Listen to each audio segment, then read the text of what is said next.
안녕하세요. 일양농장입니다. 오늘은 10월 25일이죠. 날씨가 아주 화창하죠. 날씨 좋습니다. 오늘도 안동의 흑진지죠. 새바람 콩밭에 나와서 영상을 담아보고 있습니다. 가끔씩 하루에도 몇 통화씩 새바람 콩 수확식이 결정이 돼 가지고 전화상으로 문의해 주시는 분이 많아서요. 오늘 수확 시기에 대해서 세 번째 영상을 담아보고 있습니다. 여기 보면 이파리가 거의 다 떨어졌고요. 대부분 콩 꼬투리가 갈색으로 변했습니다. 갈색으로 다 변했죠. 이때 수확하시면 되고, 저희도 오늘 이거 오후부터 작업을 하려고 그랬는데, 콤바인 가지고 계신 분이 오후에 시간이 없다 그래가지고 내일 아침 9시 반부터 작업을 할 예정이고요. 밭에 이렇게 돌아다니다 보시면요, 잎이 덜 떨어진 거 있습니다. 잎이 덜 떨어진 거. 여기도 보시면 잎이 좀 살아있죠. 여기 보면 콩깍지가 이렇게 새파라요. 여기 새파라면 요거는 탈곡을 하시면 안 됩니다. 요런 거는 따로 베놨다가 따로 베셨다가 나중에 모아서 뭐 도르깨질을 한다든가 뭐 발로 바른다든가 뭐 막대기를 튼다든가 그렇게 해서 작업을 하시면 좋을 거고요. 적어도 기계 속에 들어가면, 콤바인으로 들어가면 탈곡은 됩니다. 잘 까져요. 탈곡은 되는데, 콩을 까보면, 제가 콩을 한번 까보겠습니다. 여기 보시고, 저희 이 밭은 거의 다가 이제 뭐 갈색으로 다 변했고요. 갈색으로 변했고, 여기 이렇게 보시면, 여기 좀 푸른기가 남아있죠. 요런 콩을 까보시면요. 이렇게 따서 까보시면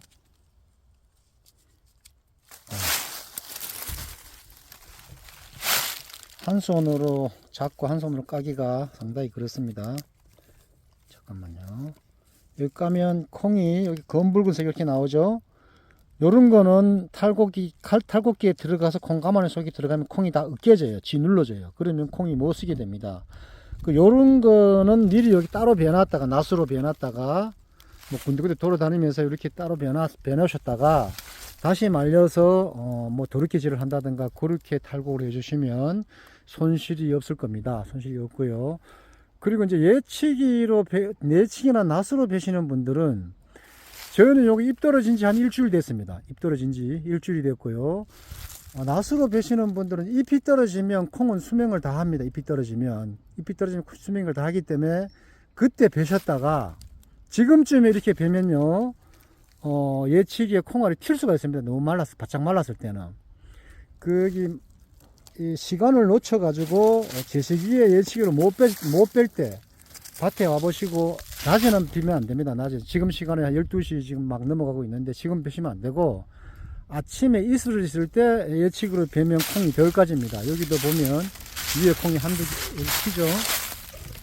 여기 콩이 여기 벌어집니다. 늦게 수확하면 이런 현상이 있을 수 있습니다. 이런 현상이 위에 한두 개 이렇게 벌어질 때 거기 콤바인으로 수확을 하면 크게 손실을 막을 수가 있습니다. 그렇다고 해서 영원히 뭐 손실을 안 볼 수는 없고요. 새바람 콩이 여기에 단점입니다. 새바람 콩의 최대 단점은 제시기에 수확을 못하면 이렇게 콩이 탈립이 돼서 자동으로 벌어져 가지고 탈립이 됩니다. 탈립이 되기 때문에 수확 시기를 좀 빨리 당기라는 거고요. 다시 한번 말씀드리지만, 가끔씩 밭에 이렇게 보시면 잎이 떨어져도 잎이 달려 있죠. 요런 게 나오면 요런 거가 이제 콩깍지가 새파랗죠. 새파란데 갈색으로 변할 때는 탈곡하면 됩니다. 갈색으로 변하면 콩이 새까맣습니다. 여기 까보시면 콩이 새까맣거든요. 이렇게 갈색으로 변하면 콩이 보이시죠? 여기 까맣게 변하. 요럴 때 탈곡을 하시라는 겁니다.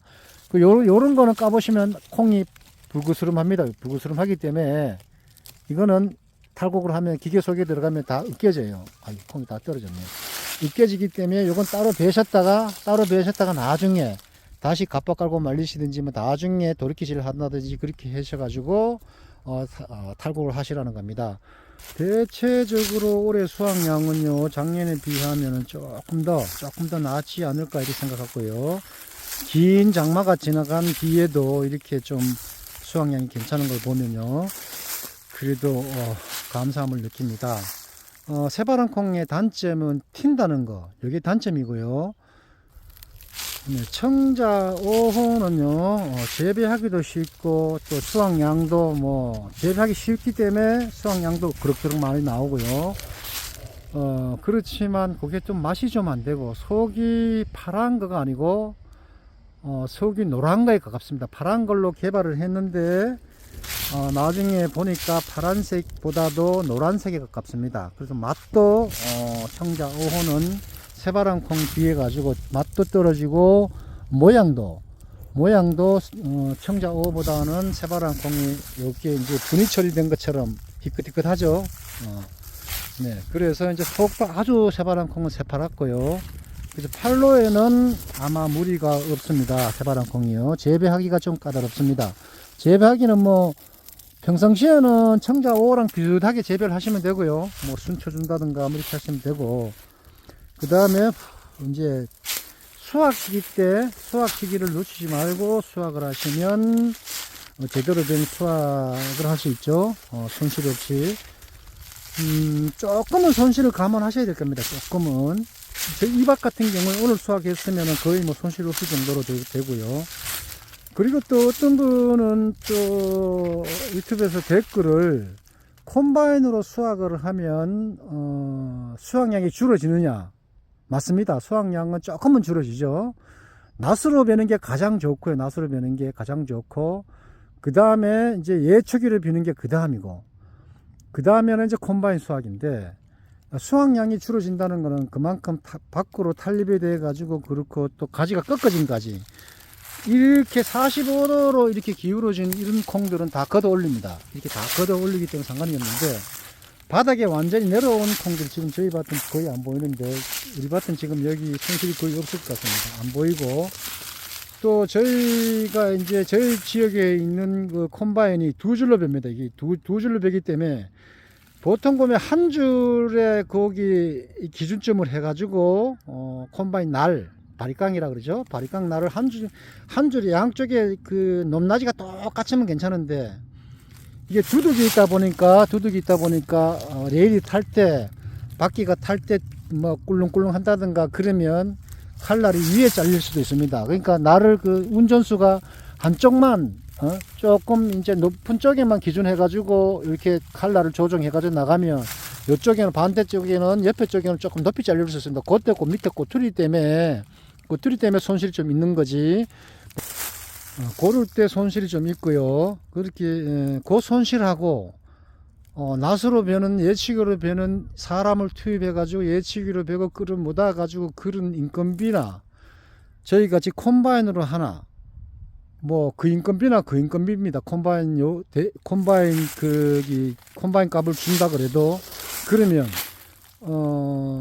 밭 주인 같은 경우에는 힘이 덜 들어갑니다. 힘이 덜 들어가는 이유가 뭐냐 하면, 먼지도 좀 덜 마시고 금방 해버리니까. 천평 같으면 제가 봤을 때는 한 2시간, 1시간, 한두 시간 하면 천평은 끝나거든요. 하루에 보통 한 3, 4천 평 정도 합니다. 콤바인 작업하면요. 밭이 좋을 경우에는 한 4천 평 정도 하고요.